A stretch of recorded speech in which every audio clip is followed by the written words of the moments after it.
Okay, item 7B, open enrollment applications. I do have it. This was added onto your agenda today, or not necessarily your agenda, but added today. It's the annual students through the state law who are asking to either come into the district or leave the district. If you look at, there are no students not to approve. So we look at the B, these are students requesting open enrollment who did not attend TOMA in 2009, 2010.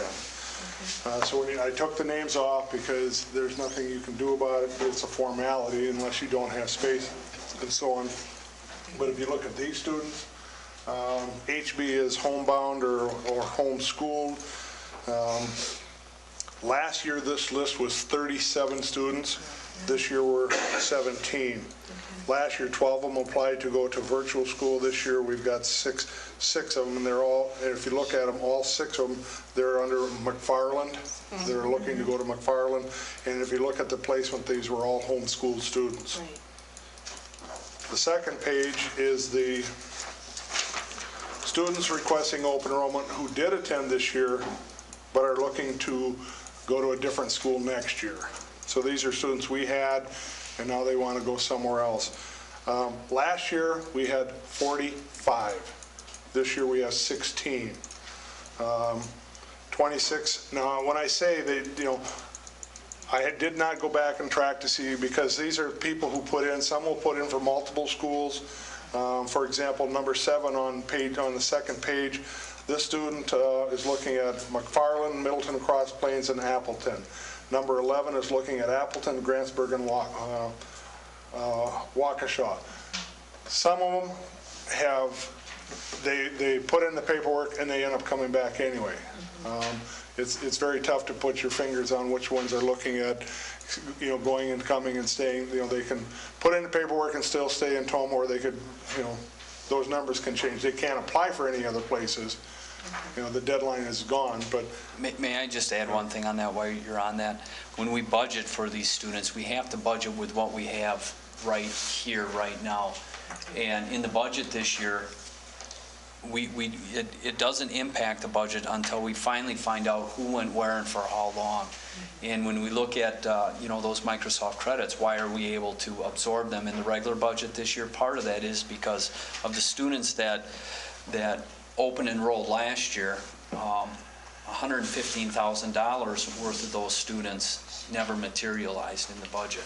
So that means that we have that additional money, and that's where, when you look at that, why that $268,000 in Microsoft credits might not possibly materialize, why we can absorb that in the budget. This is another reason why that can happen. So when a student asks to go to another district, then the funds that we would have otherwise received for that student goes to where they're requesting to go? Yes. Yes, and vice versa. Right. Okay. So... Sorry. No, that's okay. So, like I said, and obviously last year was an anomaly. It was the year before, under C students was 17. This year it's 16. Last year it was 45. So obviously they had a significant impact on the budget and how it affected our overall budget. We're more back down to what it was in 08-09 than it was in 9-10. And then the last page shows the students who are in other schools and are looking to come to TOMA. And so we have, last year there was 20, this year we have 13. And again, some have applied to go to more than one district, so those numbers could ultimately change. You've got, for example, on the third page, number 6, number 10, and 11 wanting to come to TOMA. But right now, based on our enrollment numbers, you know, they may have requested LaGrange, they may have requested Miller, they may have requested Lemonwire, but right now we're slotting at Wyville because that's the only school right now that has you know, the available slots. So they may not, you know, if when it's all said and done, and the elementary principals and myself and Greg are meeting on Monday, we'll look at those numbers and where students line up and what schools they can attend. When we notify the parents, yes, you can come to TOMA, but Lemonwire is full, LaGrange is full, your child will have to go to Wyville. They may also say, no, we're not willing to go to Wyville. So just to kind of give you an idea, last year on the Bs we had 37 who weren't here, who were going out. compared to 17 this year. Last year, we had 45 of the Cs who were here but were leaving. So theoretically, we had 62 requesting to leave the district and 20 coming in, so a net loss of 62 students. This year, we have 17 of the Bs, 16 of the Cs, so there's 33 that are looking to go out, but 13 looking to come in. So right now, it's showing that a net loss of 20 compared to last year's net loss of 62. If I may, I would just give you a little history on the budget from last year.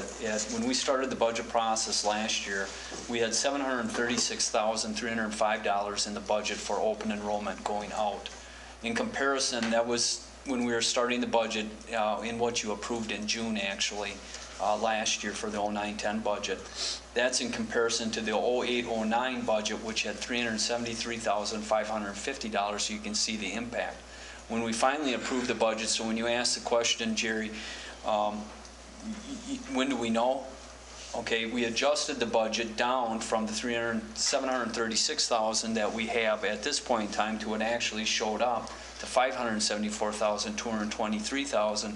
So overall, in the total district budget, that allowed us to move $162,000 to other budget areas. My reason for telling you this is how budgets change and how we go about estimating, and even at that, as I said, that $574,000, those kids didn't continue through the whole year or even never showed up at the other schools that they said they were going to be at.